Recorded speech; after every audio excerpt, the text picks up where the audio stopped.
ये प्रश्न उठता है कि इन दोनों में से कौन ज्यादा बिगाड़ेगा, कौन ज्यादा बिगाड़ेगा। मतलब सबसे ज्यादा नुकसान मसीह के देह को, परफेक्ट मसीह के देह को कौन खराब करेगा? किस में से रख रहा हूं, साधारण विश्वासी या चुना हुआ विश्वासी? जी देखिए, जो साधारण विश्वासी है ना, वो बिगड़ेगा ना तो वो अकेला बिगड़ेगा, लेकिन चुना हुआ विश्वासी अगर बिगड़ गया ना तो बहुतों को लेकर बिगाड़ेगा या बिगाड़ देगा। तो इसका मतलब है, जी हां, तो इसका मतलब है कि जो नॉर्मल बिलीवर है वो बिगड़ेगा, उसका दुख है, लेकिन वो दूसरों को नहीं बिगाड़ पाएगा, क्योंकि उसकी पहुंच, उसका इन्फ्लुएंस या उसकी क्या कहते हैं ना, पॉपुलैरिटी या उसका प्रसिद्ध होना उतना नहीं होगा, चर्च तक के या फैमिली तक को बिगाड़ देगा।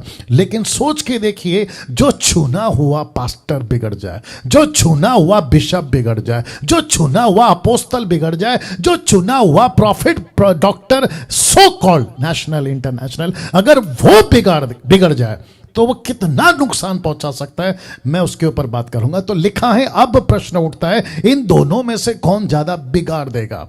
चुना हुआ सबसे ज्यादा बिगाड़ देगा या बिगाड़ेगा सबसे ज्यादा। वाह, कभी सोचा था आपने? अभी तक ये सोचा था? जितने भी मुंबई के, नागपुर के, पूना के, आपके पंजाब के, गुजरात के, कर्नाटका के, तेलंगाना, आंध्र प्रदेश, तमिलनाडु, झारखंड, रांची, बांग्लादेश, वेस्ट बंगाल, कलकत्ता, आपका लखनऊ, यूपी, एपी, केपी, जो भी आप हैं, और फिर भारत के बाहर Pakistan, Nepal, Israel, middle east, UK, USA, Canada, Paris, जो भी आप लोग मुझे सुनते हैं, सोच के देखिए, आपने अभी तक यह सुना था कि चुने हुए तक बरमाए जाएंगे, लेकिन वहां पे चैप्टर क्लोज नहीं होता। लूसीफर क्या करता है? उसको तो बिगाड़ देगा, लेकिन उसको बिगाड़ कर अपने लिए यूज करेगा और फिर बन जाएगा दुष्ट की संतान। कौन? ये बिगड़ा हुआ। वाह, थोड़ा डाइजेस्ट करिए इसको और थोड़ा सा फोकस करिए, थोड़ा सा सोचिए, मेडिटेट करिए। और इसी कॉन्सेप्ट के चलते ये कुछ 7-8 साल से मेरा प्रीचिंग बदला है, मेरा तरीका बदला है, मेरा प्रेजेंटेशन बदला है, मेरी बातें बदली है, क्योंकि आत्मिक रिलम, आत्मिक दृष्टि में ऐसी चीजें हो रही है। कम से कम 7-8 साल से प्रभु मुझसे बात करते जा रहा है। मेरे वीडियोस उठा के देख लो, आपको ऐसे ही मिलेंगे। और बीच में कुछ कुत्ते भौंकते रहते हैं, आप जानते हैं मैं किसकी बात कर रहा हूं। वो यही वजह है, क्योंकि लूसीफर को अच्छे से पता है कि डैनियल राज को अगर रोक सकते हैं तो सिर्फ एक ही चीज से रोक सकते हैं कि इसका नाम खराब करो, इसके वीडियो अगेंस्ट में वीडियो बनाओ।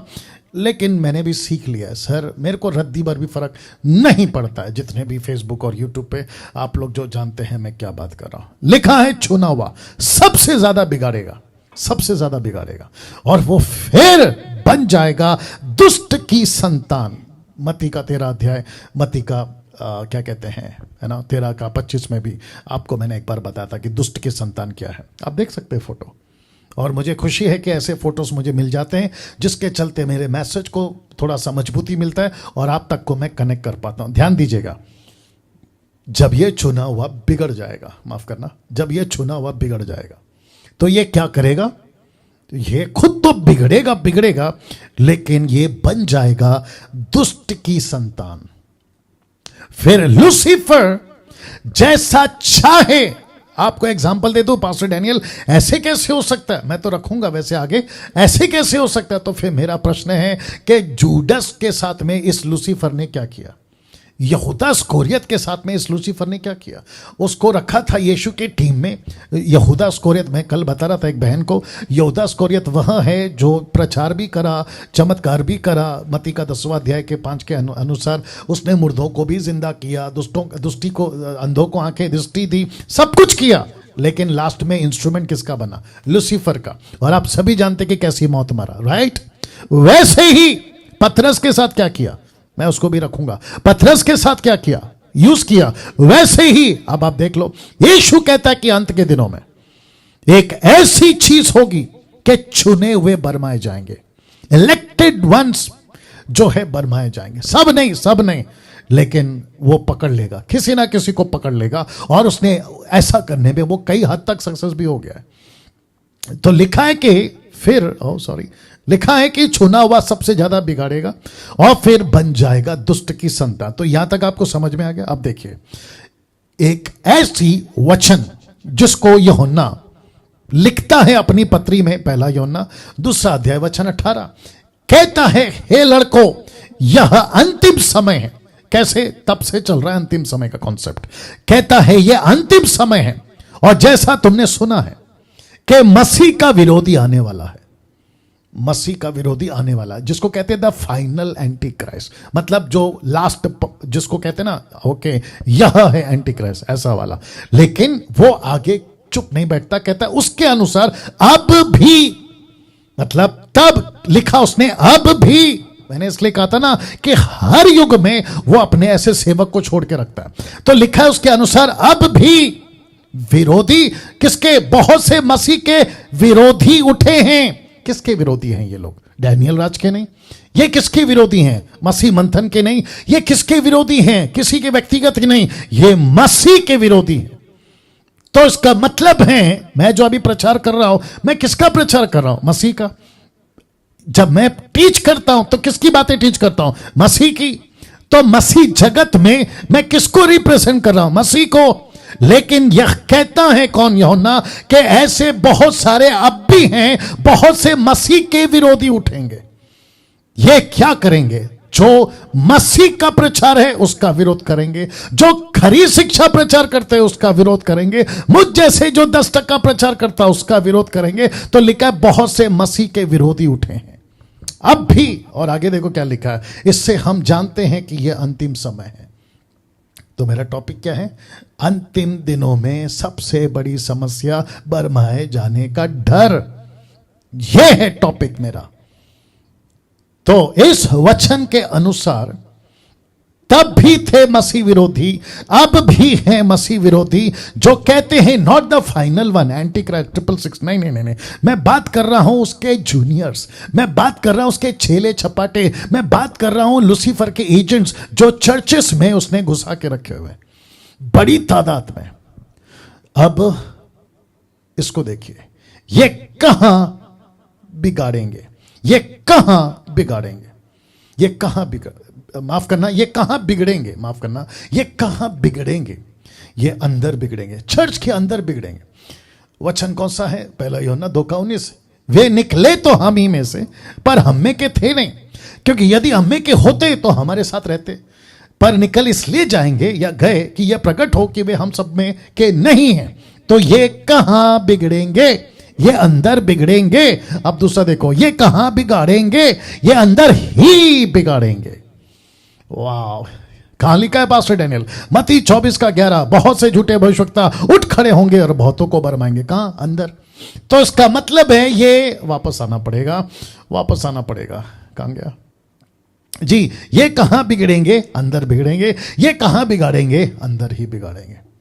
अब आपको समझ में आया कि क्यों मैं ऐसी बातों को रखता हूं और ऐसा प्रचार क्यों करता हूं। और इस विषय को आज आपके बीच में लाने में परमेश्वर का मैं बहुत धन्यवाद देता हूं कि जैसे वायरस फैल गया था ना, कोरोना, वैक्सीन कब आएगी, वैक्सीन कब आएगी, वैक्सीन कब आएगी, ताकि हमको प्रोटेक्शन मिले, ताकि हम बच जाएं, वैसे ही वचन की खरी शिक्षाओं का वैक्सीन मुझ जैसे 10% प्रचारक अब मार्केट में ला रहे हैं, और जिसमें से मैं अपने आप को गिनती में लाता हूं कि परमेश्वर का वचन का वैक्सीन, खरी शिक्षाओं का वैक्सीन आपके बीच में डाल रहा हूं। तो ये अंदर बिगड़ेंगे और अंदर बिगाड़ेंगे, ये आपको समझ में आएगा। अब इसको देखो, तो चुने हुए बिगड़ेंगे और चुने हुए ही बिगाड़ेंगे।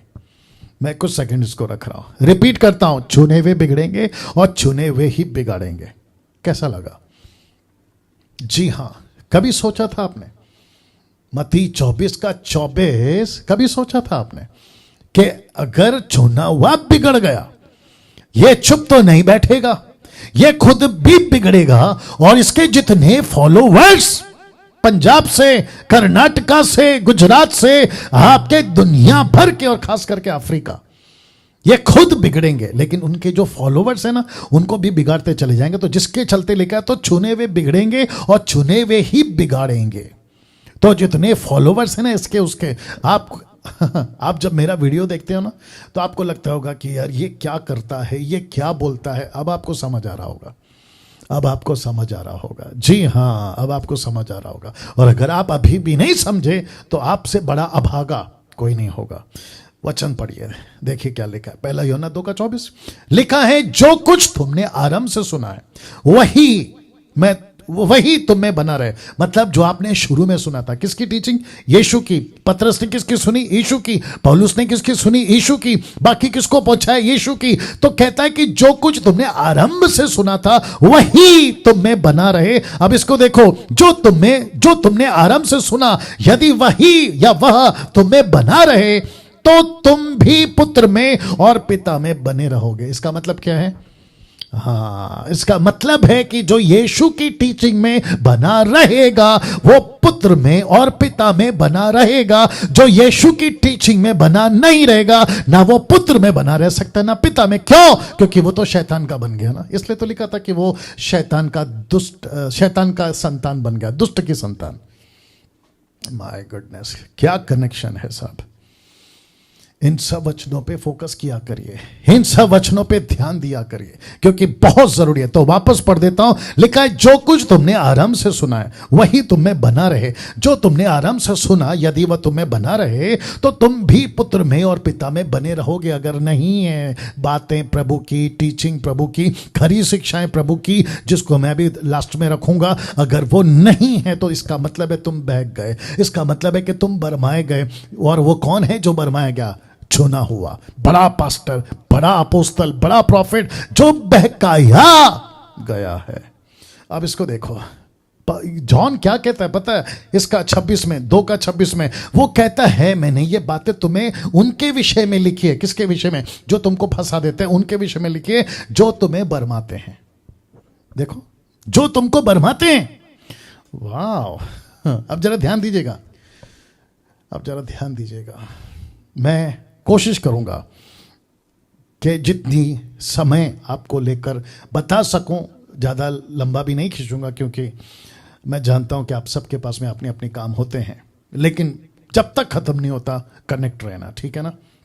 या वापस पढ़ते हैं इसको, फिर मैं आगे रखूंगा। लिखा है, मैंने ये बातें तुम्हें उनके विषय में लिखी जो तुम्हें बरमाते हैं। तो इसका मतलब है कि जब वो लिख रहा था ना तो उसके दिमाग में था, मुझे ये लिखना ज़रूरी है, नहीं तो बरमाए जाएंगे। वैसे ही डैनियल राज को ऐसा प्रचार करना ज़रूरी है, नहीं तो वो बरमाए जाएंगे। मुंबई के लोग बरमाए जाएंगे, पूना, नागपुर, गुजरात, ये जितने भी स्टेट्स हैं 29 और बाकी अदर कंट्रीज़ के, आप बरमाए जाओगे। इसलिए मैं ये बातें कर रहा हूँ। और जॉन को पता था कि वो बरमाए जाएंगे, इसलिए वो कहता है ये बातें मैं लिख रहा हूँ।